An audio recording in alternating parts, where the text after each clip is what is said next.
तो hey guys, आज हम पढ़ने वाले हैं शेषफल प्रमेय। ये क्लास होने वाली है 14th क्लास, आज 14वीं क्लास है। ठीक है, आज हम शेषफल प्रमेय के बारे में पढ़ने जानते हैं। क्या होता है रिमाइंडर, ये चीज़ें पढ़ने वाले हैं। ठीक है, तो सबसे पहले हमने देखा रिमाइंडर क्या होता है। मान लो एक संख्या है 29। कौन सी संख्या है? एक संख्या 29। मान लो हम उसको 6 से डिवाइड देते हैं, तो 6 का पाड़ा पड़ा तो 4 बार गया, यानी 6 चौक 24, 24 आ गए। इधर शेषफल बच गया 5। तो जो शेषफल बच गया ये होता है 5, इसको बोलते हैं शेषफल। जो ये भागफल होके आता है इसको भागफल बोलते हैं। जिसमें हम भाग देते हैं उसे बोलते हैं भाज्य, और जिससे देते हैं उसे बोलते हैं भाजक। इसे ठीक है, क्लियर क्लियर। हमेशा जो भाजक होता है वो शेषफल से कैसा होता है? छोटा होता है। क्लियर क्लियर, ये चीज़ क्लियर है। हाँ, अब बात करते हैं हम। मान के चलो तुम्हें एक संख्या दे दी गई कि 43 × 11, और बोला गया कि 9 से डिवाइड करो और बताओ कि कितना रिमाइंडर बच रहा है। तो तुम क्या करोगे? तुम 9 से डिवाइड दोगे, तुम 9 चौक 36, 7 बचेंगे, 9 एकम 9, 2 बचेंगे, उनको लिख दोगे। 7 और 2 9 हो जाएंगे। फिर 9 से डिवाइड दोगे उनको, सॉरी 7 का गुणा करोगे, बीच में मल्टीप्लाई का निशान है ना, 7 दूनी 14, फिर 14 हो जाएंगे। 14 को तुम 9 से डिवाइड करोगे तो 5 आएगा, ये रिमाइंडर आएगा। तुम इस तरीके से करोगे। ठीक है, और एक तरीका ये है, ये वाला ये लिखा है यहाँ, यानी कि तुम किसी संख्या से डिवाइड कर रहे हो तो ये देखो उसके नज़दीक, यानी कि नेगेटिव रिमाइंडर से भी तुम क्वेश्चन को सॉल्व कर सकते हो। तो हमने 9 का पाड़ा पड़ा 45 बार, 9 पन्ना 45, ज़्यादा चला गया। 45 से कितना कम है? तो 45 से 2 कम है, तो माइनस का लिख दो। अब फिर 9 का पाड़ा पढ़ो तो 9 एकम 9, 11 कितना ज़्यादा है? 9 से 2 ज़्यादा है, तो प्लस का 2 लिख दो। अब इनका गुणा करो तो 2 दूनी 4, 4 आ गए, लेकिन चिन्ह कौन सा आएगा? माइनस का आएगा। माइनस प्लस माइनस, माइनस के 4/9। तुम जानते हो कि कभी भी रिमाइंडर नेगेटिव में नहीं होता। तो पॉजिटिव बनाने के लिए क्या करोगे? जो उसका जिससे तुम भाग दे रहे हो, 9 से भाग दे रहे हो ना, तो उस भाजक को उसमें जोड़ दो -4 में। तो -4 + 9 इजिकल टू निकल के क्या आएगा? 5 आएगा। तो यही इसका आंसर हो जाएगा। यहाँ से हमने एक बात सीखी कि जब भी हम कोई संख्या किसी से डिवाइड करते हैं तो हम उसको नेगेटिव रिमाइंडर से भी और पॉजिटिव रिमाइंडर से भी सॉल्व कर सकते हैं। ये बात ध्यान रखना, इस वाले कंडीशन में यही चीज़ बताई गई है। ठीक है, अब नेक्स्ट आगे बढ़ते हैं। हमें मान लो एक संख्या दे दी गई, ये संख्या कि 47 × 43 × 45, इतनी बड़ी संख्या दे दी। बोला 5 से डिवाइड करके रिमाइंडर बताओ। तो 5 के केस में तुम्हें क्या करना है पता है?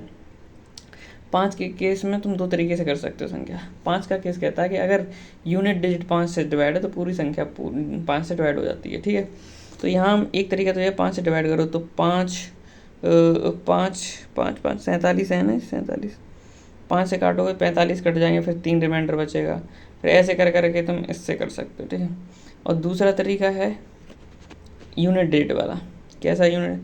7 का गुणा की 7 21, 7 21 की 1 4 4 6 24 की 4 4 1 4 4 9 36 की 6, यानी कि 6 आ रहा है।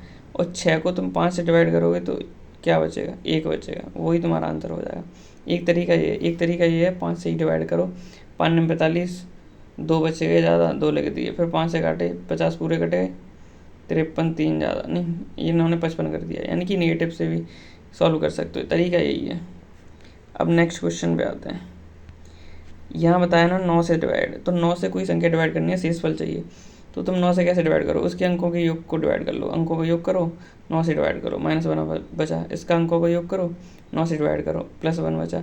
फिर इसके भी अंकों को डिवाइड करो ऐसे ही, और +4 जो बचा है उसको जोड़ लो माइनस से। अगर रिमाइंडर माइनस में आए तो उसको भाजक से डिवाइड कर दो, मतलब भाजक को उसमें जोड़ दो तो प्लस में आ जाएगा ऑटोमेटिक। ठीक है, 25 के केस में भी यही सीन है। 25 के केस में कौन सा सीन है? 25 के केस में लास्ट 2 डिजिट देखनी है। 25 से डिवाइड है तो 25 से 50 डिवाइड करेंगे तो 1 बचेगा। ऐसे करके आगे यही सीरीज लगी है। 25 के केस में तो लास्ट 2 डिजिट देखनी होती। ठीक है, क्लियर। अब बात करते हैं, एक और एग्जांपल लेते हैं कि 11 का।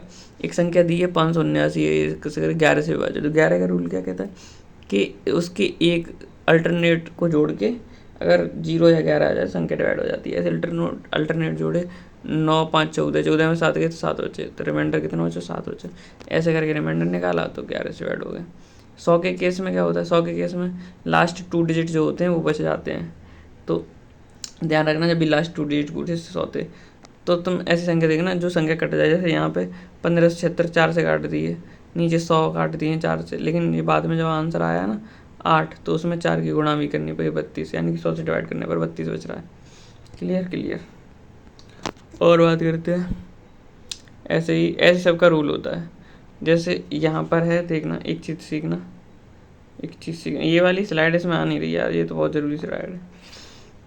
यहीं बता देता हूँ मैं। जैसे यहाँ लिखा है, यानी कि हमें पता है पावर के फॉर्म में अगर क्वेश्चन हो और सॉल्व करना हो तो हम जिससे डिवाइड करते हैं तो उससे एक ज़्यादा या एक कम बना लेते हैं। जैसे यहाँ 57 है तो 7 से 8 डिवाइड करें, 7 8 56 कितना बचा +1। एक की पावर में तोड़ना होता है, एक की पावर बचेगी तो अगर एक की पावर कुछ भी हो तो +1 आएगा, लेकिन अगर एक की पावर -1 की पावर सम होगी तो +1 आएगा, अगर -1 की पावर विषम होगी तो -1 आएगा। ठीक है, अगर माइनस आएगा उसको प्लस करेंगे, किस में जोड़ेंगे उसको प्लस करने के लिए उसमें जोड़ेंगे भाजक में। ठीक है, क्लियर, ये चीज़ क्लियर है। अब आते हैं नेक्स्ट क्वेश्चन। अब कुछ क्वेश्चन करते हैं।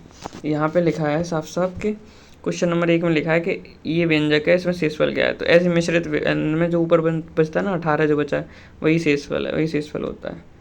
ठीक है, क्वेश्चन नंबर 2 कह रहा है यदि इस 3 से भाग किया जाए इसको बिना विभाजन विधि के तो शेषफल क्या बचेगा। तो 3 का रूल क्या कहता है, 3 का रूल लगा दो, काट दो सबको, 1 आ गया आंसर। Clear clear.